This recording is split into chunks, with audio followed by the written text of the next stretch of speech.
ಸ್ನೇಹಿತರೆ, ಸ್ವಾಗತ ಸುಸ್ವಾಗತ. ನಿಮ್ಮೆಲ್ಲರಿಗೂ ಆತ್ಮೀಯವಾದ ಸುಸ್ವಾಗತ. ಇವತ್ತಿನ ವಿಷಯ ತುಂಬ ಕಷ್ಟಕರದ ಸಂಗತಿ ಕಣ್ರಿ. ನಮ್ಮ ದೇಶದ ನೀರು, ನಮ್ಮ ದೇಶದ ಗಾಳಿ, ನಮ್ಮ ದೇಶದ ನೆಲ ಕುಡಿದು ಎಲ್ಲದು ತಗೊಂಡು ಯಾಕೆ ದ್ವೇಷ ಮಾಡ್ತಾರೋ ಏನೋ ಗೊತ್ತಿಲ್ಲ ರೀ. ಈ ವಿಚಾರಗಳು, ಇವ್ರ ವಿಚಾರಧಾರೆಗಳು ಅರ್ಥ ಆಗ್ತಾ ಇಲ್ಲ. ಅವರು ನಮ್ಮ ದೇಶದವರು ಅಲ್ದಲ್ಲೇ ಇರ್ಬೋದು, ನಮ್ಮ ದೇಶದ ಸೊಸೆಯಾಗಿ ಬಂದಂಥವರು. ಆದರೆ ನಮ್ಮ ದೇಶದ ರಾಷ್ಟ್ರಗೀತೆ ಬಗ್ಗೆ ಹೀಗ್ಯಾಕೆ ಅವರಿಗೆ ಒಂದು ಆಲಸ್ಯ, ಹೀಗ್ಯಾಕೆ ಅವರಿಗೆ ಒಂದು ಕೋಪ? ಎಲ್ಲ ನಮ್ಮ ದೇಶದಲ್ಲಿ ದುಡಿತಾರೆ, ನಮ್ಮ ದೇಶದಲ್ಲಿ ಸರ್ಕಾರಿ ಸವಲತ್ತುಗಳು ಅನುಭವಿಸ್ತಾರೆ, ಎಲ್ಲದೂ ಬೇಕು. ನಮ್ಮ ದೇಶಕ್ಕೆ ಸೊಸೆಯಾಗಿ ಬಂದಂಥ ಅವರಿಗೆ ಯಾಕೆ ಜನಗಳು, ನಾನೇನು ಇದನ್ನು ಅವ್ರನ್ನ ತೇಜೋವಧೆ ಮಾಡಿ ಮತ್ತೊಂದು ಮಗದೊಂದಲ್ಲ, ಇತಿಹಾಸಗಳು ಕಳೆದಿವೆ. ಒಂದೇನ ಮಾತರಂ ಗೀತೆ 85 ವರ್ಷನೋ 80 ವರ್ಷನೋ ಆಗಿದೆ.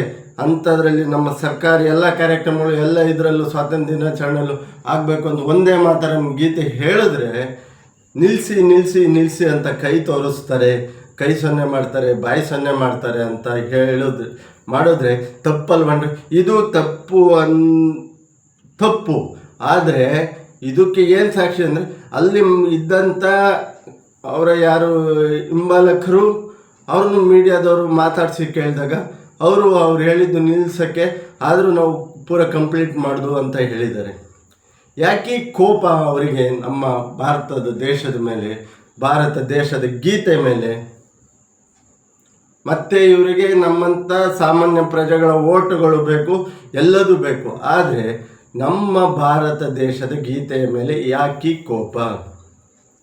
ಯಾಕೆ ನಮ್ಮ ಭಾರತ ದೇಶ ಉದಾರ ಮನಸ್ಸಿನಗಳು ಆದರೂ ಯಾರು ಬೇಕಾದ್ರೂ ಬನ್ನಿ ಹೊಡ್ಕೊಳ್ಳಿ ತಗೊಂಡೋಗಿ ನಿಮಗೆ ಬೇಕಾದಂಗೆ ಬಳಸ್ಕೊಳ್ಳಿ.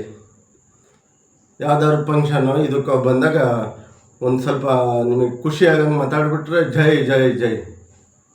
ನಮ್ಮ ದೇಶ ಸರ್ವರಿಗೂ ಆಧಾರ ಕೊಡುವ ದೇಶ. ಹಾಗಂತ ನಾವು ಸಮಯ ಕಳೆದಿದೆ, ಕಾಲ ಮುಂದುವರಿತಾ ಇದೆ. ಇದು 2014 ಅಲ್ಲ, 2014 ದಾಟಿ 2026 ಬಂದಿದೆ. ಜನರು ದಡ್ಡರಲ್ಲ. 2014ರಲ್ಲಿ ಒಂದು UPA ಗೂಗಲ್ ಪೇ ಅಂದರೂ ಗೊತ್ತಿರಲ್ಲ. ಆದರೆ ಇವತ್ತು ಪ್ರತಿಯೊಬ್ಬ ಕಸ ಹೊಡೆಯೋರು ನಮ್ಮ ಅಣ್ಣ ತಮ್ಮದಿರೆ.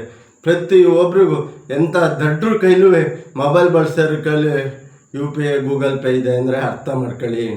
ಜನಗಳು ದಡ್ಡರಲ್ಲ. ರಾಷ್ಟ್ರಗೀತೆಗೆ, ರಾಷ್ಟ್ರಕ್ಕೆ, ರಾಷ್ಟ್ರದ ವಿಷಯ ಬಂದಾಗ ಗೌರವವನ್ನು ಕೊಡೋದು ಕಲಿಯಿರಿ. ನಾನು ನಿಮಗೆ ಹೇಳೋಷ್ಟು ದೊಡ್ಡನಲ್ಲ, ದೊಡ್ಡ ವ್ಯಕ್ತಿ ಏನೂ ಅಲ್ಲ. ಆದರೆ ರಾಷ್ಟ್ರದ ವಿಷಯ ಬಂದಾಗ ಎದೆ ತೊಟ್ಟಿ ಹೇಳ್ತೀನಿ, ಎದೆ ಉಬ್ಬಿಸಿ ಹೇಳ್ತೀನಿ, ನಮ್ಮ ದೇಶಕ್ಕೆ ಮರ್ಯಾದೆ ಕೊಡಿ ಅಂತ. ಹಾಗಂತ ಹೇಳ್ತಾ ಇಲ್ಲಿಗೆ ಈ ವಿಡಿಯೋ ಮುಗಿಸ್ತಾ ಇದ್ದೀನಿ. ಯಾವುದೋ ವ್ಯಕ್ತಿಯ ಪರವಾಗಲ್ಲ, ಯಾವುದೋ ಪಕ್ಷದ ಪರವಾಗಲ್ಲ, ಸಮಾಜದ ಪರವಾಗಿ, ರಾಷ್ಟ್ರದ ಪರವಾಗಿ ಈ ವಿಡಿಯೋ ಮಾಡ್ತಾಯಿದ್ದೀನಿ. ದಯವಿಟ್ಟು ನಮ್ಮ ರಾಷ್ಟ್ರಗೀತೆಗೆ, ನಮ್ಮ ರಾಷ್ಟ್ರಕ್ಕೆ ಗೌರವ ಕೊಡಿ. ಇಲ್ಲಿನ ನೆಲ, ಗಾಳಿ, ಜಲ ಎಲ್ಲ ನೀವು ಉಪಯೋಗಿಸ್ಕೊಂಡಿದ್ದೀರ, ಬದುಕಿರ್ತೀರ. ಆದರೆ ನಮ್ಮ ರಾಷ್ಟ್ರಗೀತೆ ಮೇಲೆ ಈಗ ಏಕೆ ಗೌರವ? ನೀವು ಯಾವ ಪಕ್ಷದವ್ರು ಮಾಡಿರೋ ಕಾನೂನು ಆ ಪಕ್ಷ ತಂದರೂ ಅದು ನಮಗೆ ಬೇಕಿಲ್ಲ.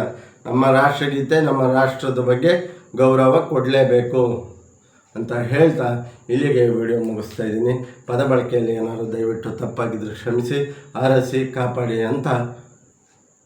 ಏನಾದ್ರು ಪದ ಬಳಕೆಯಲ್ಲಿ ತಪ್ಪಾಗಿದ್ರೆ ಕ್ಷಮಿಸಿ, ಇಲ್ಲಾಂದರೆ ಯಾವುದು ಶ್ರಮಿಸೋಕ್ಕೆ ಹೋಗಬೇಡಿ. ನಾನು ಯಾವುದು ತಪ್ಪು ಮಾತಾಡಿಲ್ಲ ಅನ್ನೋ ಭಾವನೆ ಇದೆ. ನಮ್ಮ ದೇಶದ ಪರವಾಗಿ, ನಾಡು ನುಡಿ ಪರವಾಗಿ ಮಾತಾಡಿದ್ದೀನಿ ಅಂತ ಹೇಳ್ತಾ ಇಲ್ಲಿಗೆ ವಿಡಿಯೋ ಮುಗಿಸ್ತಾ ಇದ್ದೀನಿ. ಜೈ ಶ್ರೀರಾಮ್, ಜೈ ಜಗನ್ನಾಥ್, ಜೈ ಸಂಗೊಳ್ಳಿ, ಜೈ ಭೀಮ್.